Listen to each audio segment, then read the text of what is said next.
আপনার ছাদের নিচে থাকবে, আপনার খাটের উপরে থাকবে, আপনার দেওয়ালের ভিতরে থাকবে, আপনার কামাই খাবে, আপনার কাপড় পরবে, আর সে আরেকজন পুরুষের সাথে শুয়ে থাকবে।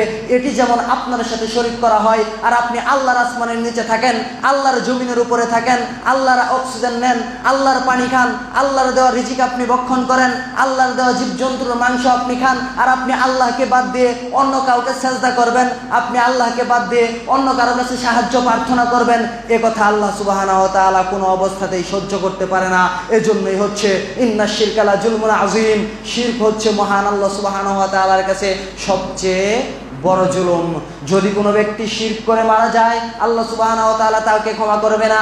যদি কোনো ব্যক্তি শিরক করার পরে তওবা না করে মারা যায়, আল্লাহ সুবহানাহু ওয়া তাআলা তাকে ক্ষমা করবে না। মহান আল্লাহ সুবহানাহু ওয়া তাআলা বলেছেন, হাদিসে কুদসিতে এসেছে, আমার বান্দা যদি মাটি থেকে নিয়ে আসমান পর্যন্ত গুনাহ গুনাহ আর গুনাহ নিয়ে হাজির হয়, আমার বান্দা যদি মাটি থেকে নিয়ে আসমান পর্যন্ত গুনাহ গুনাহ আর গুনাহ নিয়ে হাজির হয়, কিন্তু আমার বান্দা যদি শিরক না করে, আমি আল্লাহ আমার সাথে যদি কাউকে শরীক না করে, আমি আল্লাহ তার চেয়ে বেশি ক্ষমাশীল, আমি তার চেয়ে বেশি ক্ষমা নিয়ে তার সামনে হাজির হব, আমি তার সব গুনাহকে ক্ষমা করে দেব, সুবহানাল্লাহি ওয়া বিহামদিহি।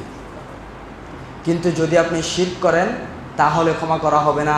এজন্যই বিশ্বনবী সাল্লাল্লাহু আলাইহি ওয়াসাল্লাম বলেছেন, লা তুশরিক বিল্লাহ, তোমরা আল্লাহর সাথে কাউকে শিরক করবে না। ওয়াইন কুতিলতা, যদি তোমাকে হত্যা করা হয়, ওয়াইন হুররিকতা, যদি তোমাকে আগুনে জ্বালিয়ে দেওয়া হয়। তার মানে আপনাকে আমাকে ধরে যদি আগুনে নিক্ষেপ করে, তাহলে আমরা আল্লাহর সাথে কাউকে শরীক করতে পারবে না। শিরক হচ্ছে জঘন্যতম অপরাধ।